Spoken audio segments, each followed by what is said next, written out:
Okay, yeah. Once again, appreciate everybody joining. Really excited to be covering this topic with David from the Dallas-Fort Worth airport as well.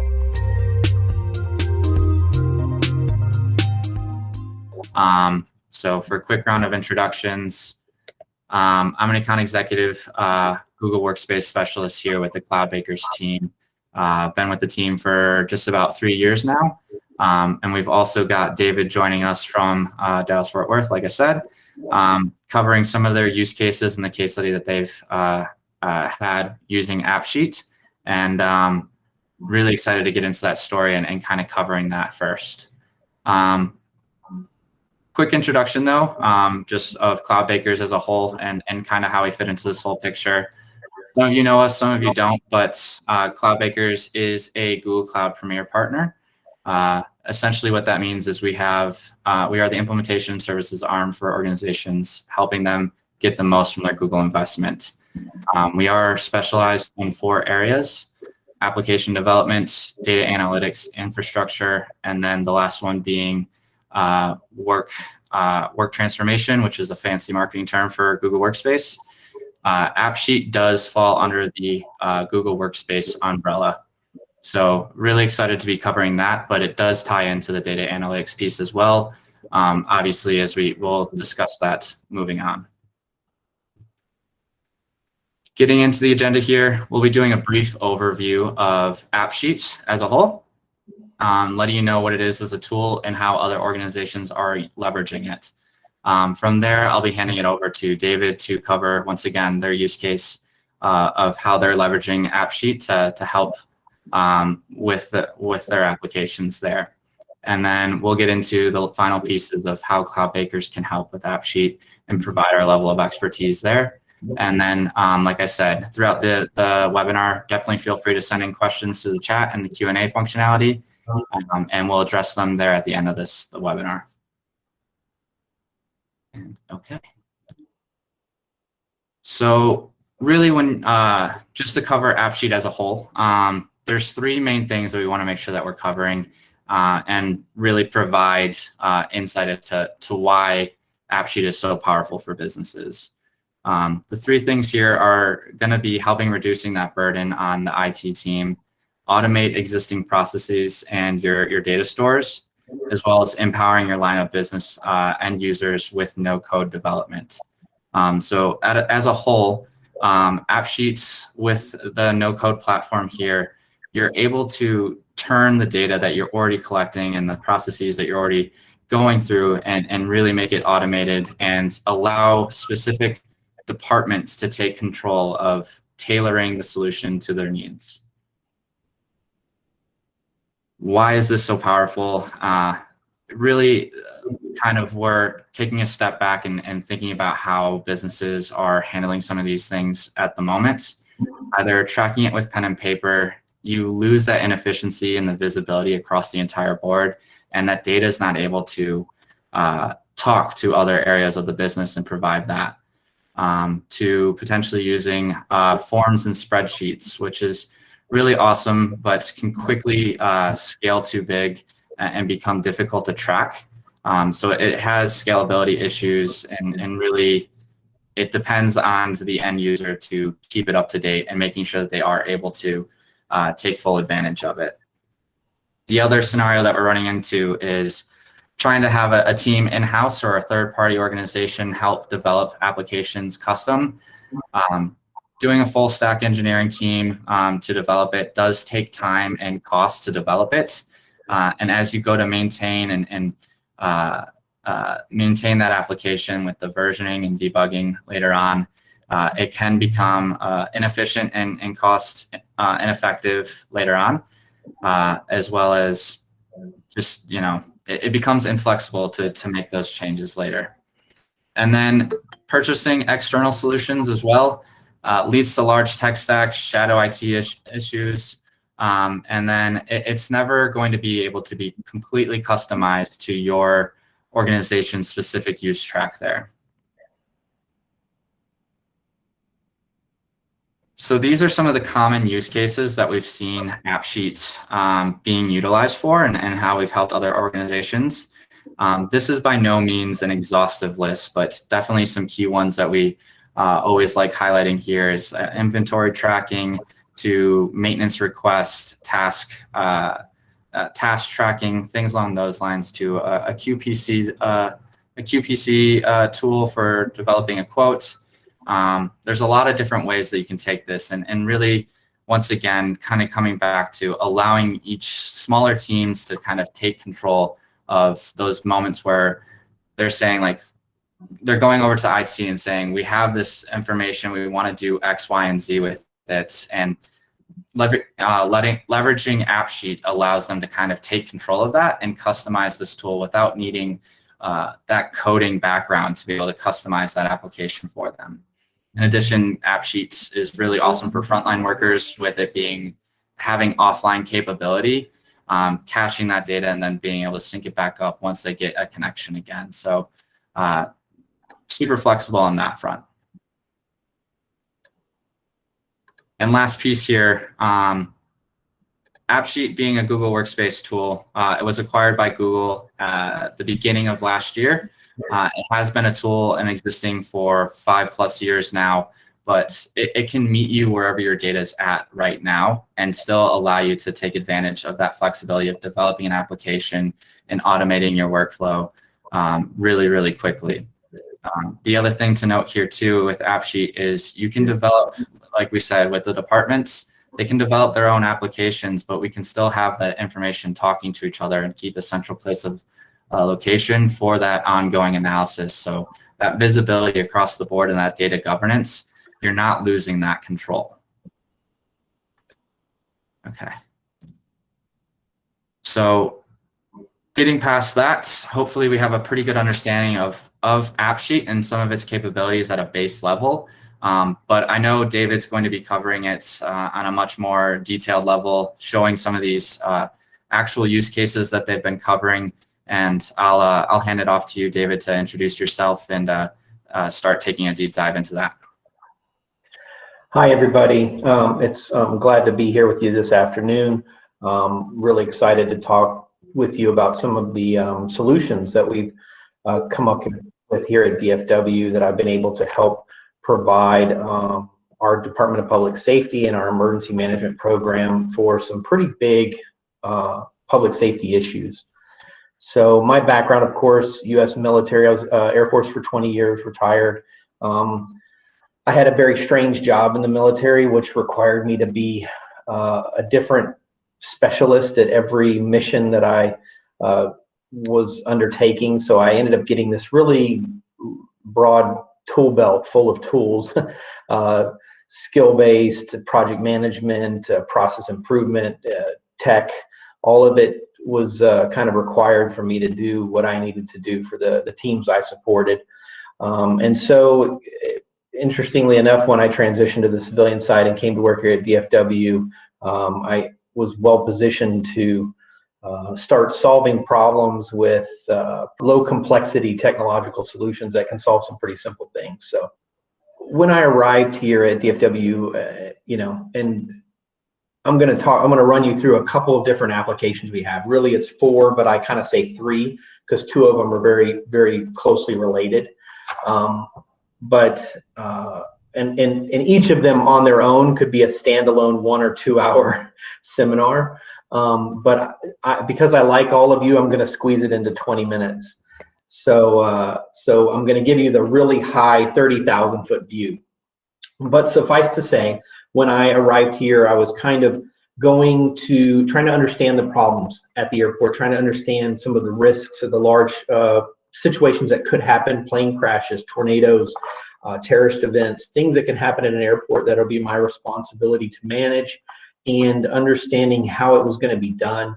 And when I went to these seminars with the NTSB and the FAA, and we talked about these events, these active shooting events, these mass casualty type of events, there were quite a few problem areas. I mean, there's the thing that's always good, right? The people show up, they put the water on the fire, they stop the bad guy, and they get people to hospitals and take care of them. That all seems to work, but there's some pretty key things that were seemingly falling apart pretty much consistently across all these different events. And the first one was mass casualty patient tracking.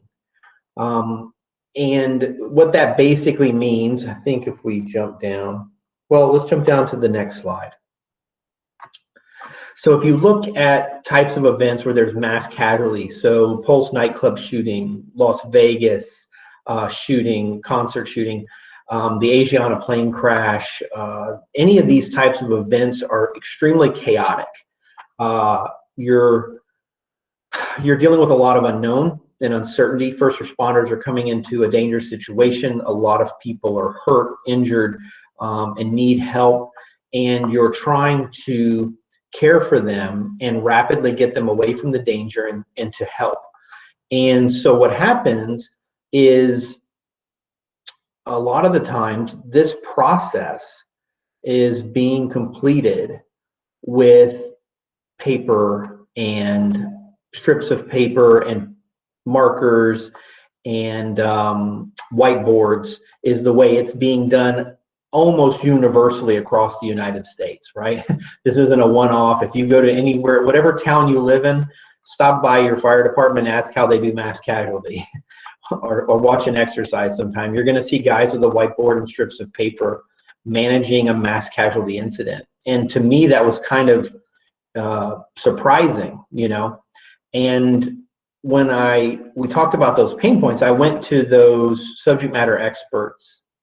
And I think this, you know, I should make a subnote, a subtext here is that's kind of one of the things AppSheet enables your team to do and your subject matter experts to do is to go and talk to the operators in the field, the subject matter experts, and go, what are you trying to accomplish? What are the pain points? And then reverse engineer a solution very rapidly for them to solve those key problems. So when I talked to those first responders, they were comfortable with their whiteboard. They knew their whiteboard was going to be there, was going to work for them. But when I started getting to their pain points about, well, I got the incident commander calling me every 2 minutes asking for patient counts. I've got the hospitals freaking out because they're getting overloaded. I've got the emergency operations center pinging me for how many we've transported and off scene and how long till and how many more ambulances we need. And when I traced all those pain points back, I was able to point them back to their whiteboard. I said, your whiteboard, the thing that you cling to, is actually the cause of all of your pain points. What you need is a collaborative whiteboard. What you need is an app, and what you need is something that everybody can see. All the stakeholders, all the people involved can see what's going on. Nobody else can see your whiteboard, and that's what your pain points are. So that was kind of the genesis of the solution. And if we drop down to the next slide, I think the next one is the one that kind of shows you that process, right? So when there's a mass casualty event, a MICU unit or a trauma unit will show up, and the first person on scene becomes the commander and the transport officer. And what their role is to dispatch those EMTs out and gather up the injured. Those injured usually fall into two categories, three categories: red, yellow, and green. Red and yellow need to be transported to hospitals. Green are walking wounded, usually cuts, scrapes, minor things that aren't life-threatening. They get transported out of the scene to a safe area, but the yellows and the reds need to go to a hospital. And what happens is they basically flood the scene with ambulances, and the doctor or the transport officer then has to usually calls each individual hospital or trauma center in the region and gets a bed count from them. He writes that bed count on the board. He then starts putting people in ambulances and sending them to those hospitals. That's very time consuming. In DFW Metroplex, there's 14 transport officers. So there you can see they use a whiteboard. They use strips of paper called triage tags, color-coded strips of paper, sometimes with barcodes, and they use dry erase and markers. So to complete this process, basically, I was able to build a dashboard that kind of mirrored their whiteboard, clear and color-coded, and designed with silly things like just conditional formatting whereas when a certain amount of individuals go, the count will go up, will go bold. If the bed counts go down to 0, they'll turn black so you don't overload a particular hospital. heat mapping, putting in some coding about time to location. So if that far right column, you see a live transit time, and basically able to plug in a Google API to run the real-time traffic conditions between the mass casualty location and the hospital. So it gives the first responder an opportunity to kind of determine how long it's going to take that ambulance to get there under optimum conditions. And it does the count. On the left there, you see what the AppSheet app looks like to the transport officer. Basically, what that allows them to do is, instead of scribbling with a Sharpie on a strip of paper that gets stuck to the patient around their neck, which is another problem, they're able to very quickly use drop-down menus and barcode scanning to capture the same information that they were going to capture on that triage tag into a digital system, which feeds this whiteboard and allows the transport officer to then, when they come through to the transport officer station, he scans their barcode again, brings up their record, and puts what ambulance they're getting into and what hospital they're going to. And it all captures, all this is capturing timestamps along the way. So you're getting good, clean tracking of the individual from point of intake to the hospital they're going to.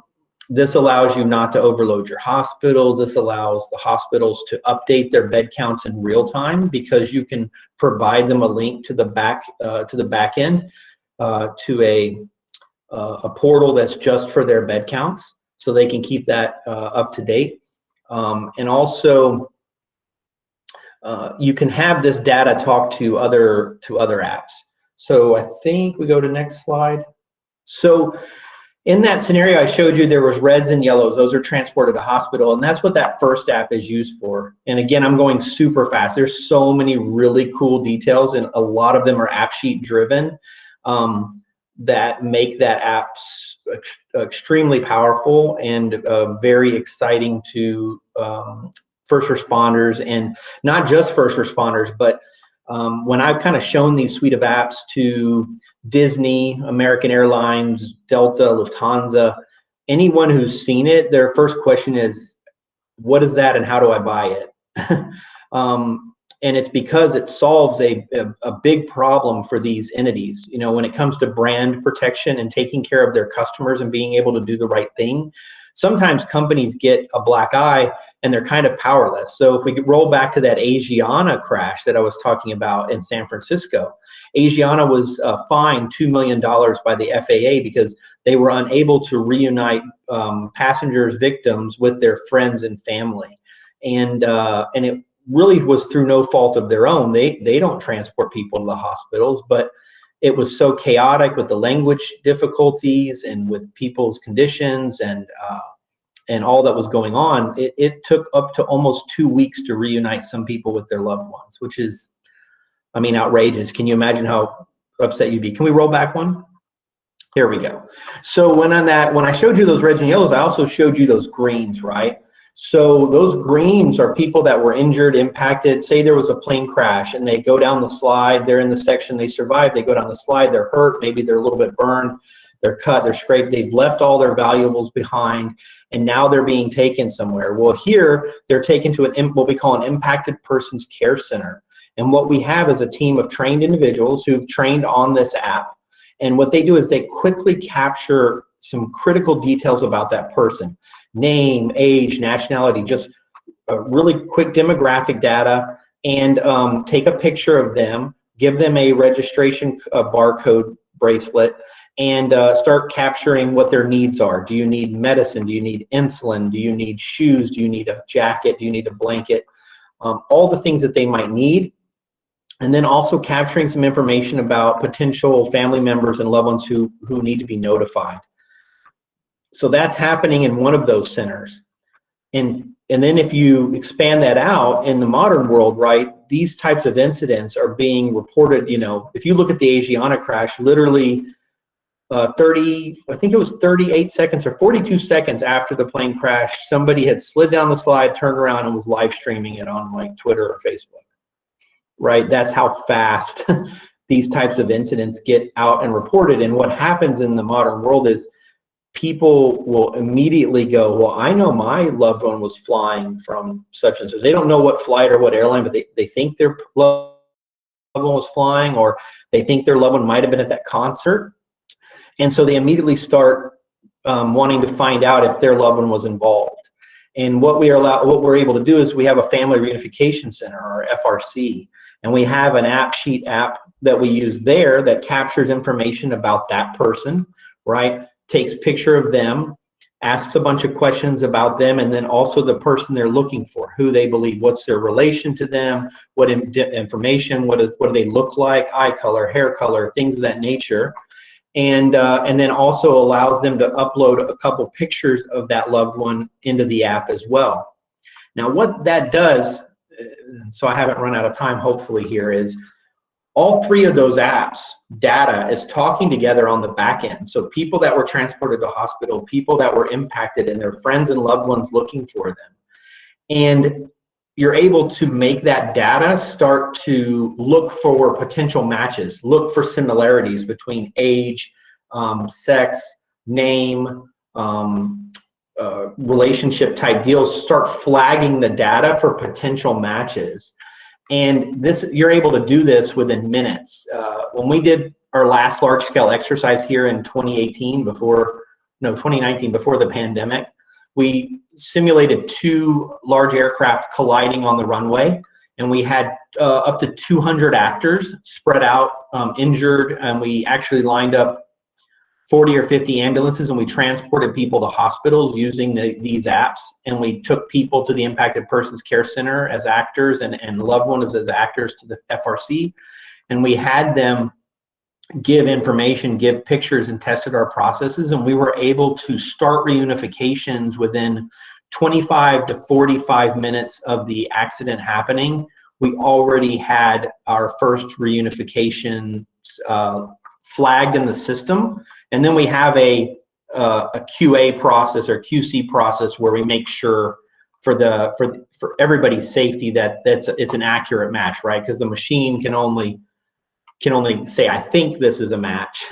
And we have to make sure and verify it. We don't want how painful a false reunification would be. So we have a lot of quality steps in the middle there, but it allows us to identify those and do it very quickly. So those are 2 apps. It's 3, but family and the impacted person, I kind of call one. They work very closely together. Mass casualty patient tracking is kind of its own animal, but it is part of the 360.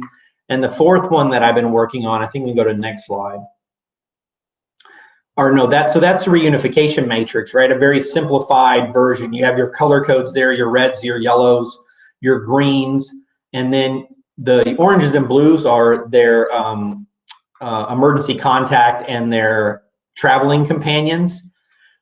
Because if you're in a flight and you're traveling with 2 or 3 people, you know who you were traveling with. Well, when you get off the plane, maybe one of the people you're traveling with was sent to the hospital that you don't know about. So it's also looking at them and looking for potential matches. And then purple is family and friends and who they're looking for. So that's just that quick data. So let me jump down to the next slide. The next one I've been working on, I just recently presented this to my AVP of security here at the airport, is emergency, or what we call mutual aid staging.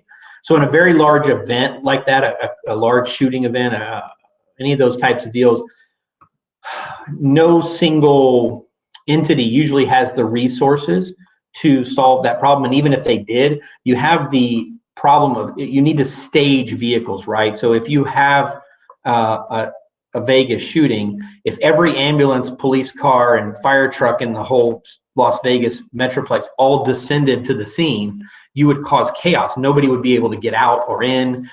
So you have to stage those vehicles at a staging point. Incident commander brings them in an orderly fashion to keep things moving. And somebody has to manage that. Well, again, that process is done with a whiteboard, strips of paper, and is very communications heavy and a source of real problems. And so, long story short, worked with the subject matter experts on that, came up with a solution that we're using here, and it's I think in the slide, a very early slide we talked about a little bit, was able to take a process that currently manual or analog process takes 9 people and it takes about 2 minutes per vehicle, has now been condensed down to 5 people who are able to do more things than the 9 were able to do, and they're able to check vehicles in about 30 seconds on average. So we've decreased the process by 300% and decreased the personnel by nearly half to accomplish the same thing better, faster, and capture all that data, which is extremely valuable. I think I was telling the team that, you know, I think when there's a crisis, everybody comes together, they save the people, they send the people out, and then when you're kind of done, everybody pats themselves on the back and says, well, we did a really good job under those conditions. But it's because they don't have the data to go and look at more granularly, that kind of forensic analysis of how efficient was getting vehicles in and out. You know, how long did that ambulance sit there? Did it sit there 6 minutes and it could have been there in 1 minute? Like, those things have impacts on lives, but because there's no way to track it, nobody's identifying it as a problem. And these kinds of systems allow you to capture that data in those time points and start to recreate an event and go, oh, look, here's how long it took to get things done, right? So that's just another added benefit. But, you know, I think the main point is all of this to say is that using a platform like Google, but you can use other platforms because it's very agnostic. AppSheet will allow you to take your processes that you currently have and create very rapidly simple solutions for your front-end users, for your frontline users, your guys in the field who are operating, something that's tailored specifically to their needs.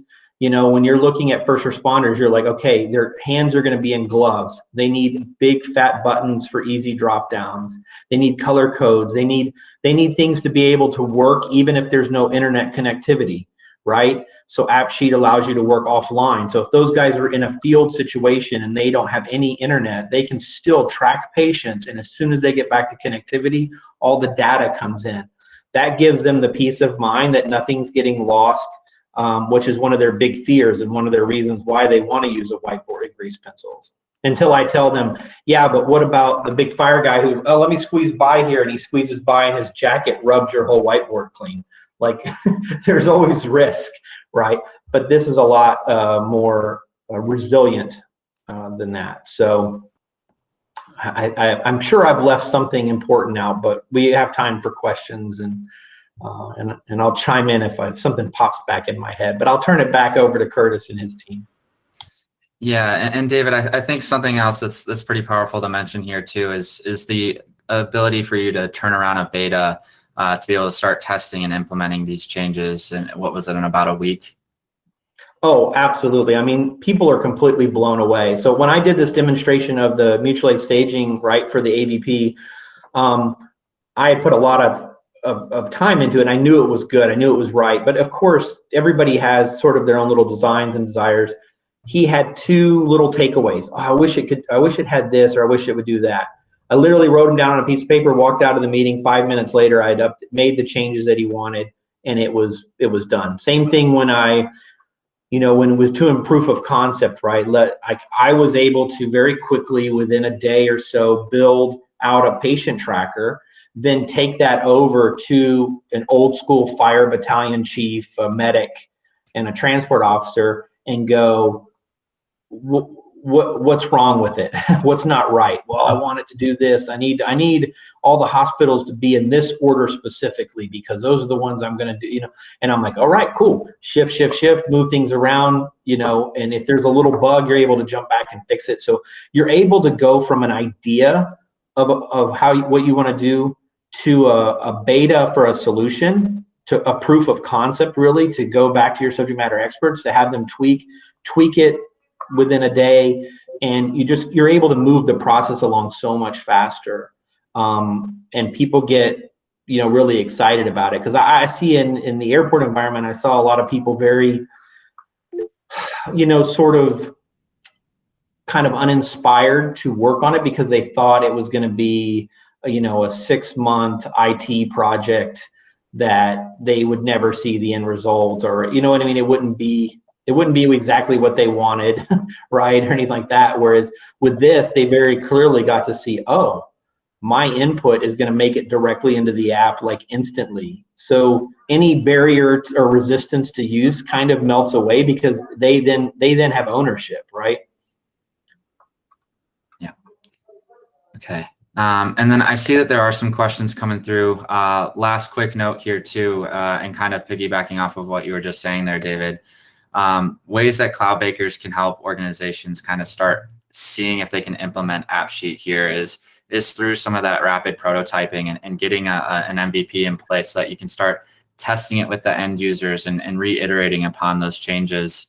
And I think it's kind of flipping the application development process on its head, where you're kind of just thinking about all of the data that you want to collect, designing that database, and then quickly turning that into an application, and the customization to the user interface and the behavior becomes a much more quick process to make those adjustments as you have that MVP developed really quickly.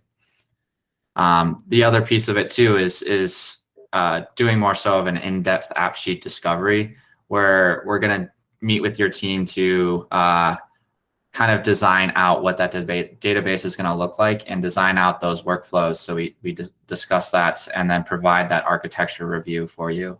And then to the custom AppSheet implementation. So that's going to just be handing the keys to the keys to the castle. We'll develop the full application, and then we'll hand them back to you for full implementation and ongoing maintenance. But all that being said, really want to take some time here as we've got about 10 minutes left or so to answer some additional questions. I've seen some come in regarding third-party applications like Smartsheet, SSO integration, things along those lines. I think it is pretty important to note here that the governance of the applications that you have is still going to all be there. The connectors that AppSheet has natively built out for things like Salesforce, things like Smartsheets, still allow you to have that control over the application and even who's getting access to the end product of the application as well. I believe I also saw a question from Brendan regarding the pricing. So the $5 or the pricing per user, it is per user, active user of the application. That is judged on a monthly basis. So if they've opened the application and used it within the month, they would be judged as a user. And then Cebu, I see there's a question here. Why would any facility/entity use an AppSheet when they have a facilities management software which integrates a lot of other apps as well? Great question. And I think it gets back to one of the scenarios that we discussed at the beginning of this webinar. AppSheet is really much more flexible and still is able to integrate with a lot of the, with an API hook, integrate with all of the other applications just as simply and easily as some of these other applications. But it does provide that flexibility to change the workflows or adjust things as people start to utilize it and they say, well, it'd be great if we could just do this, or great if we could just do that. It provides that flexibility to change it. Whereas if you're leveraging a third-party application, that flexibility isn't always there. And then, are there data limits for AppSheet? Does it keep a backend database? Yeah, great question here. Really, thing to point out here is there really isn't a data limit for AppSheet. You're leveraging something like a SQL database or a Google Sheets. So the limit would be wherever your database is for that. And it automatically updates that database in the backend as people are leveraging the application. David might be able to speak a little bit more about that as some of the use cases they've had for when they're doing their stuff. Yeah, absolutely. So the backbone I was using was Google Sheets. It's very easy. Once you have all your data sets in place, the AppSheet application, the development, the backend piece that you can do personally, it's very intuitive, and you basically link it to your data source, and it then grabs all of those data sets, and then you decide what you want to do with those data sets, right? And so you can, you could have just a bunch of raw data columns with different things, and you can determine what you want those columns to do. Do you want them to be, are they timestamps? Are they monetary figures? Are they barcodes? Are they QR codes, right? And you can assign functions to each of those data collection data points in the columns and put them in the app and wherever you need them, right? And you can have multiple buttons on the app to go, okay, well, if I'm doing vehicle check-in, I use this button, and it has a very streamlined deal of data collection tools for you. Then you have your dispatch to, that one's really pulling the data, looking at it, and telling you what you have sitting there. And then you can tap on one of those assets and dispatch it, right? And that sets another workflow that adds another data point, it adds a timestamp and changes its status, so then it drops off your board. And so it becomes very, very simple. And it's simple to the point that you could take a sheet, put 4 columns on it with date, time, a status of a thing, a name of it, and how many there are. And I could probably walk you through building your very first app in 5 minutes, right? You can go from that level of simplicity up to some extremely complex workflows where we have the ability with the app to basically, when he wants to dispatch one of those ambulances that has come in and been sitting there parked, he doesn't have to run out with his strip of paper, find that ambulance, hand it to them, and tell them where to go on a big airport. Our airport's the size of Manhattan. So literally the size of Manhattan. All that dispatcher has to do is pull up that asset, ambulance number 23 from Grapevine, left swipe it, send them a text message with a hyperlinked map waypoints where he can go to, right? So you can get some real cool and complex features that are just built right into AppSheet that you don't have to be, I'm kind of tech savvy. I know a little bit of stuff or whatever, but I'm by no means a coder, right? I'm by no means a guy who develops apps for iPhones or anything like that. I just I'm able to, and with being, that's the great thing too. The community around AppSheet and the FAQs and everything like that literally allow you to get to a point in your app where you're like, oh, well, I needed to do this and I'm not real sure how. You can very quickly go to look, and somebody else will have an app somewhere else that's doing something similar, and you're able to kind of copy their code and go, okay, I wanted to do this.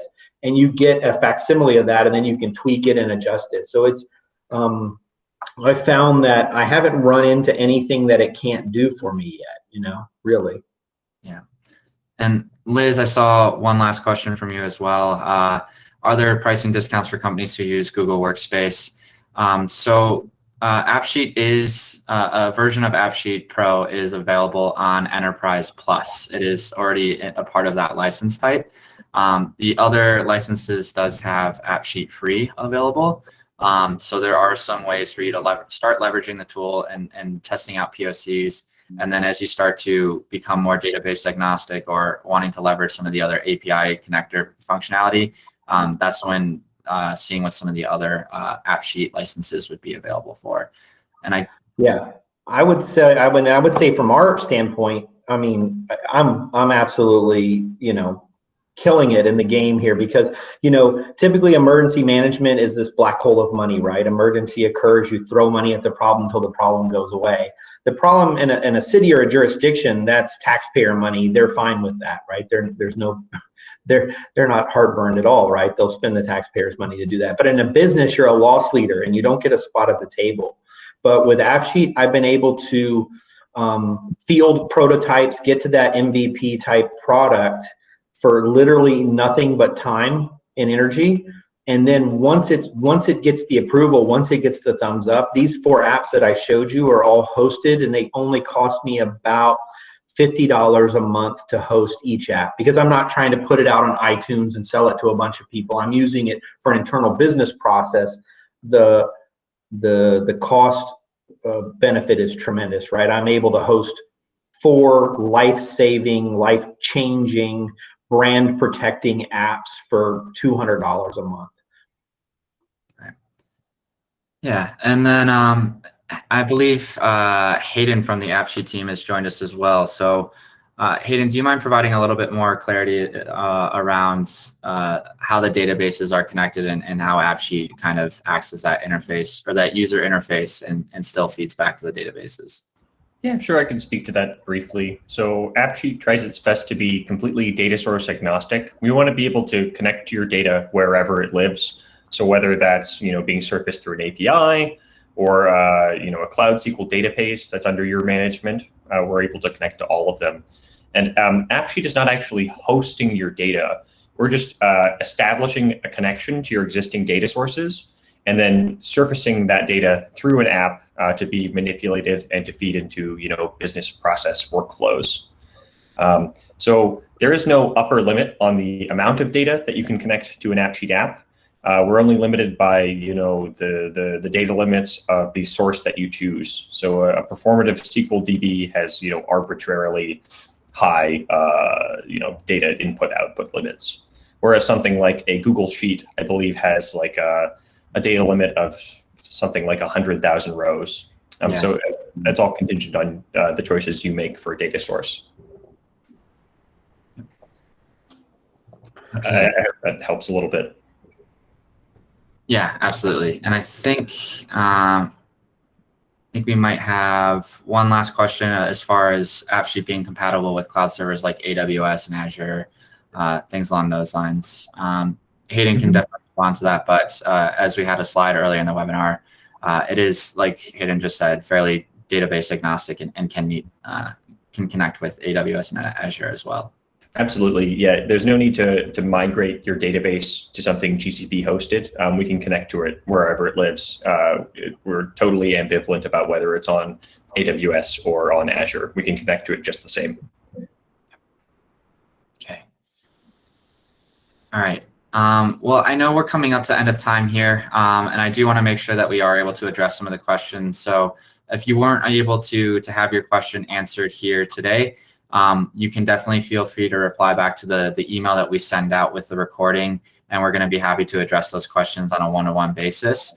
Also, happy to schedule some additional calls to work through some specific use cases that you might have in mind. But appreciate everybody joining us today, and we hope you have a good rest of your day, and you can definitely look out for that email with the recording of this webinar.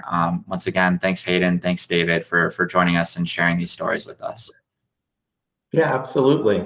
And if you guys have questions, want to reach out, I'd love to talk with you and show you. Like, I was really talking on a high level about the use cases and what we're doing. I'm sure some of you would like to see at some point sort of where does the rubber meet the road, right? What does the app look like, and show you what some of its functionality and how cool it is, and kind of how rapidly it flows data in and out from your data source, which allows you to to really visualize. If your team at the field level is entering all this data, whatever it is, if they're inspecting vehicles and dispatching them and putting them out, or bringing in product or taking care of customers, you can actually, because that data is flowing in real time, you can create visual dashboards for various levels of leadership to kind of capture in a moment what's going on, and what the status of a process or a business process is. So, but I highly recommend, if you get the chance and you even have some data to work with and maybe a process, don't be shy. Get an AppSheet, get started, connect your data. It's not going to break any of your data or break anything. So connect and start seeing. If you have an idea of what you want to do, jump in.